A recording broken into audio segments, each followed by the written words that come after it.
নোয়াখালীর বেগমগঞ্জে প্রকাশ্যে যুবককে গুলি। নোয়াখালীর বেগমগঞ্জ উপজেলার হাজীপুর ইউনিয়নে ফারুক হোসেন নামের এক যুবককে অপহরণের চেষ্টা ও গুলি করে জখম করেছে একদল দুর্বৃত্ত। মঙ্গলবার সকাল 8টার দিকে হাজীপুর ইউনিয়নের কালামিয়ার পোল এলাকা এই ঘটনা ঘটে। স্থানীয়রা জানান, সকালে রাস্তার পাশের একটি চা দোকানে বসেছিল ফারুক সহ কয়েকজন। এ সময় একটি সিএনজি যোগে কয়েকজন যুবক এসে প্রথমে ফারুককে টেনে হিঁচড়ে সিএনজিতে তুলে অপহরণের চেষ্টা করে।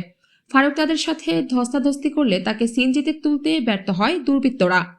এ সময় মুখোশধারীদের একজন ফারুকের 2 পা লক্ষ্য করে কয়েক রাউন্ড গুলি ছুড়ে পরে তারা দ্রুত ঘটনাস্থল ত্যাগ করে। স্থানীয়রা তাকে উদ্ধার করে নোয়াখালী 250 শয্যা জেনারেল হাসপাতালে ভর্তি করলে চিকিৎসকের পরামর্শ মতে তাকে ঢাকায় প্রেরণ করা হয়। 250 শয্যা বিশিষ্ট নোয়াখালী জেনারেল হাসপাতালের আবাসিক মেডিকেল কর্মকর্তা RMO ডাক্তার রাজীব আহমেদ চৌধুরী বলেন, ফারুকের তলপেট ও হাঁটুতে গুলি লেগেছে। তাকে উন্নত চিকিৎসার জন্য ঢাকায় পাঠানো হয়েছে।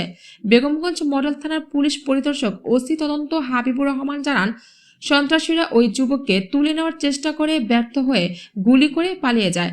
খবর পেয়ে পুলিশ ঘটনাস্থল পরিদর্শন করে জড়িত দুর্বৃত্তদের শনাক্ত ও গ্রেপ্তারে অভিযান চালানো হচ্ছে।